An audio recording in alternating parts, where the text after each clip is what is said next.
Revelations.Unveiled.Detroit.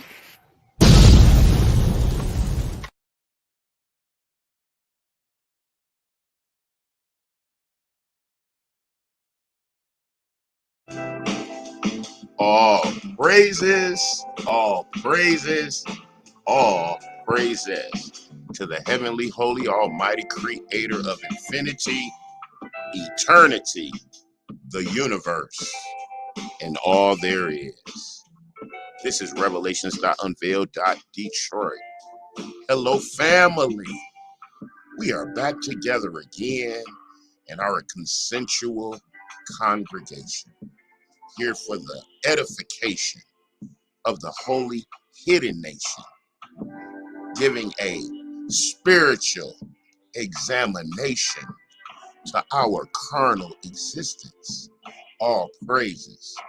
And family, it is a joy and a pleasure and a privilege to be before you again. It's been an extended time since we have sat and stirred the pot, but the pot is getting hot and the ingredients are marinating. Yes. So family, do not forget to hit the subscribe button. Definitely hit the like button, and please hit the share button to give those of the diaspora the opportunity to share, to hear, to enjoy, and to learn. And we are back again to examine a situation with one of our elder grandma, mother, aunties in our continuing existence in America, otherwise known as Babylon, Egypt, and Sodom. We are up against the institutionalized systems of discrimination and degradation and the maintaining of the diaspora at the bottom of the political stations in the various nations of our captivity. And so we are here under the theme, Banking While Black again. And we are going to get the, let's see, situation with our sister and what occurred when she tried to transact. So family, let me get my logistics together here so that we can get our images together. And so we will not hold up production. We will get right into the action of the information so that we can begin with our spiritual eye and our spiritual ear to continue the growth and us coming back into covenant. Banking while black. Woman wins, but Michigan Bank won't cash check. So our sister had a nice trip over to the casino, family. Had a nice little jackpot and went over to the bank, tried to get those ends taken care of. You know how that is. Feeling good. You want to go ahead and put a little money in your hand and start to plot and conspire on some of the nice little gimmies you'll get for yourself. So all praises. Let's see what happened here. At 71, Lizzie Pugh thought the days of Jim Crow and getting bullied for being the only black kid in school in the 1960s Alabama were far behind her until she wound up in a bank with a fat check in her hand. The Detroit public school retiree had won a 5-figure slot machine jackpot during a church outing at a casino and went to the bank to deposit it. But 3 white bank employees told her the check was fraudulent, Pugh said, and refused to give it back to her. All right, family. Well, we have a problem now. It's one thing if you don't want to honor the check, but it's another thing if you telling me you won't give me my property back. So we're gonna have a problem here. Hopefully, Sister Pugh won't have to get hands ready. Okay, let's see. Pugh. Oh, let's see. I couldn't really believe they did that to me, Pugh said in a recent interview. I was devastated. I kept asking, how do you know the check is not real? And they just insisted that it was fraudulent. I was just terrified. Now, see, they got our sister out here and scaring her and whatnot. So the whole tone and tenor of her winning this jackpot has changed. It's destroyed now. What is the purpose of this? Okay. Pugh still gets emotional when she talks about that April day. Only now she is armed with a federal lawsuit that she hopes will shed light on what she alleges was blatant racism by employees at Fifth Third Bank in Livonia, Michigan. Ah, all right. So we have an issue at Fifth Third Bank. We have an issue with the city of Livonia, which in Michigan, family, where we are from here at Revelations, it is a city that has not been so friendly to the people of the diaspora. So we'll just say that. And there is Sister Pugh. All praises. We get to see what's going on now. So there's Sister Pugh on the screen, family. So she has filed a federal lawsuit. We got to go holler at Fifth Third Bank in Livonia as to why they wouldn't cash her out, and Ian gave her a hard time about getting her check back. Now, according to her lawsuit filed August 29th in U.S. District Court, Pugh's check was good. She got it back after much persistence that day, drove to a nearby Chase Bank, and deposited it there. To think maybe they would have police coming and running at me. It was humiliating and stressful, Pugh said. We all could imagine, Sister Pugh.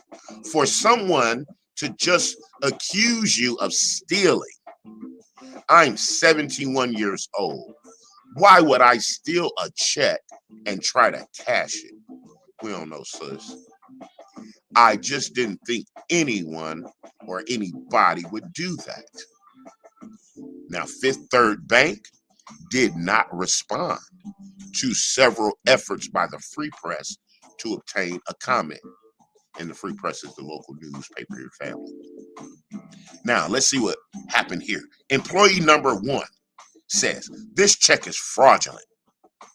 According to the lawsuit, this is what landed Pugh, an Alabama native and church deacon, to work for the Detroit Public Schools for 36 years in federal court. On April 9, Pugh traveled with her church group to a casino and resort on an organized outing. While there, Pugh hit the jackpot on a slot machine and elected to pay the taxes on her winnings at the casino, which issued her the rest of her prize money in a check and a small amount of cash. The lawsuit does not specify the exact amount of the check. It's not our business, so thank you. 2 days later, after the casino outing, Pugh drove to the Fifth Third Bank branch to open a savings account and deposit her winnings. After waiting several minutes, a bank employee called Pugh into her office where Pugh explained her intentions to open an account and then handed the employee her casino winnings check. The employee asked Pugh where she worked, and she requested her driver's license. Pugh obliged, explained that she was retired and that the check was for money she had won at the casino. The check contained the casino's logo and address, Pugh's name, and the same home address listed on her driver's license. On the memo line, it read, Slot jackpot. She left the room. She came back and she told me the check was fraudulent and she could not give it back to me, recalled Pugh, who protested. I'm like, why? It's not fraudulent. The employee then called in a second bank employee. And I told them I wasn't leaving, said Sister Pugh. Employee number 2 proved equally problematic. She also insisted that the check was fraudulent and wouldn't return it. By then, Sister Pugh's nerves were rattling and her anger was building. She called her son, who urged her to call the casino for help. She told him, I'm not leaving without the check. And then she told the bank employees the same thing. I told them I wasn't leaving. You need to call the police, or better yet, I'll call the police myself, recalled Sister Pugh.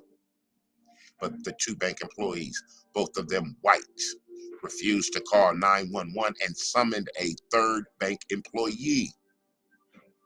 Employee number 3, you can't have your check back. The 2 bank employees took Pugh's check to the office of a third bank worker. After several minutes, Pugh went into the employee's office and asked for her check back. Again, she was told the same story. The check was no good, and Fifth Third Bank would not allow her to open an account and deposit the check. Sister Pugh persisted. She would not leave without the check, and eventually the bank gave it back to her. Lord, why was they trying to have Grandma go postal up in the bank?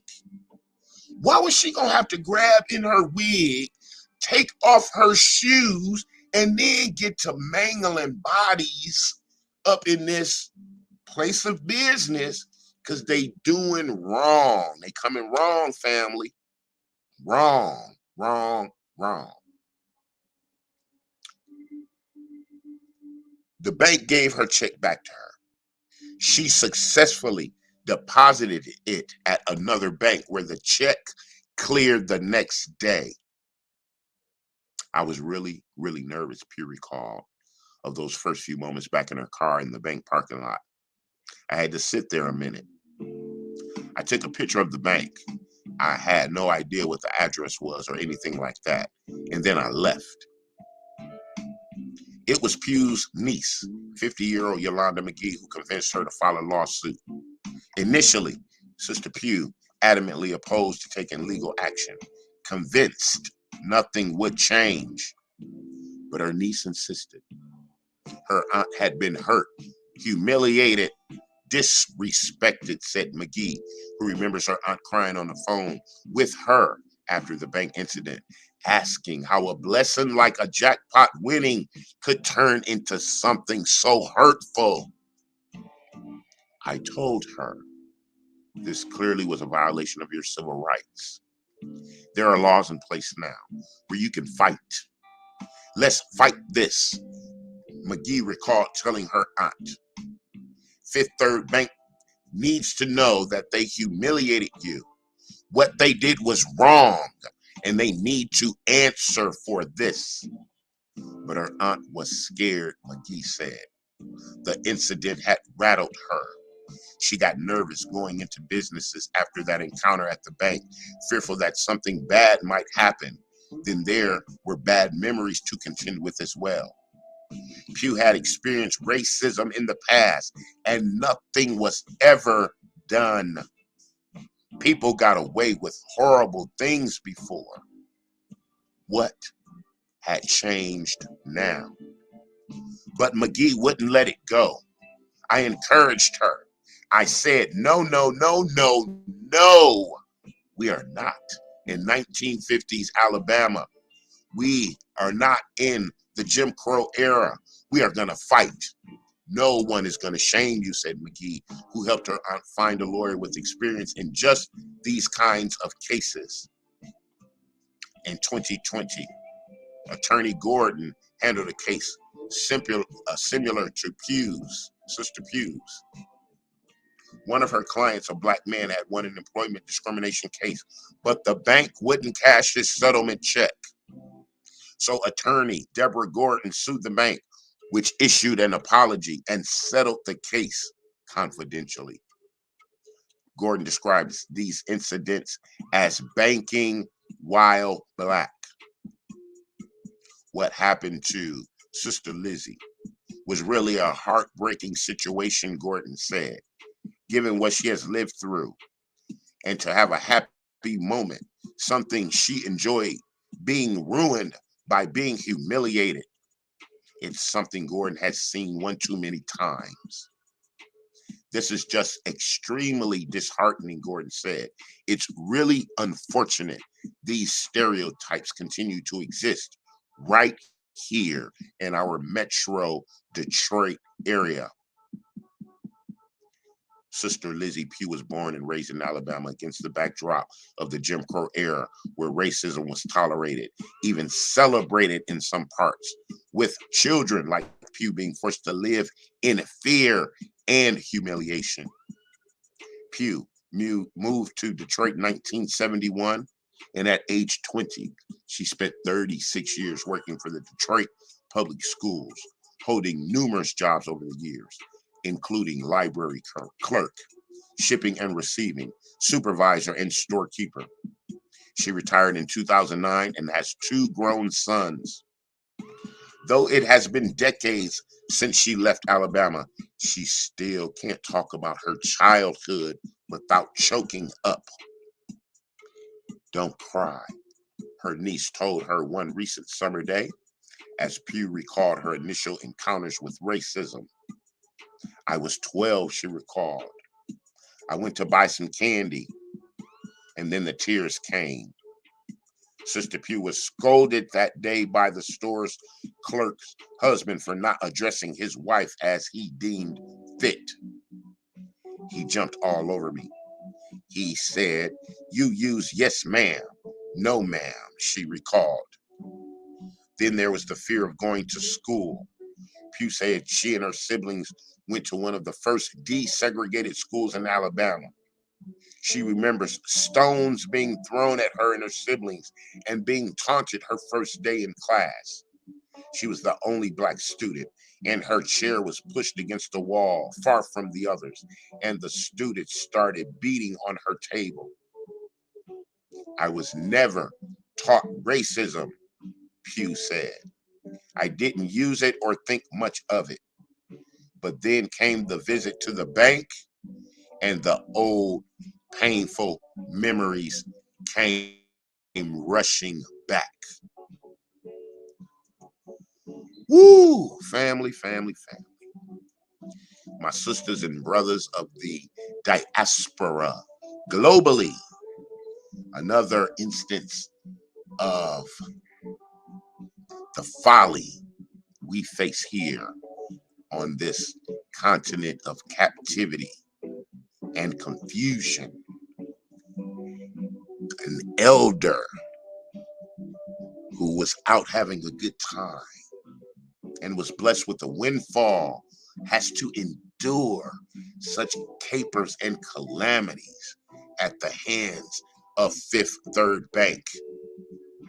Why is there such an issue with black people taking large sums of money into banks and not having a problem administering their funds? Why does it go across the lines to many banks? Fifth Third is just one brand, but here on this channel, we have a Wild Black series that covers the mundane activities of black people that are harassed, detained, arrested, and sometimes even deleted from a live existence, all because of the melanation of our skins, the wonderful brownness of the various specters or spectrum that we endure to protect us and to heal us and to keep us here on earth. causes us so much social pain, and yet we endure. A peculiar people with the Spirit of God and a fire that cannot be destroyed through the ills or evils of mankind. So family, please hit the support links at the bottom if you were enlightened or you found this information to be pertinent for our continued examination for the awakening of the Holy Hidden Nation. Cash App and PayPal are in the description boxes. Please like, please share, please subscribe.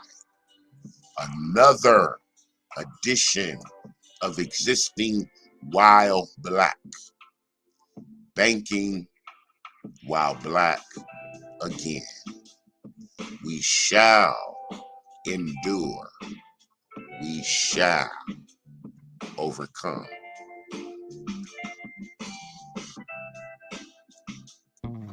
And until we are together again, I love you.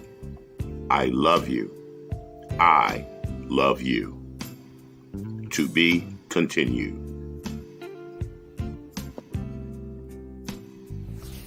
Revelations.Unveiled.Detroit.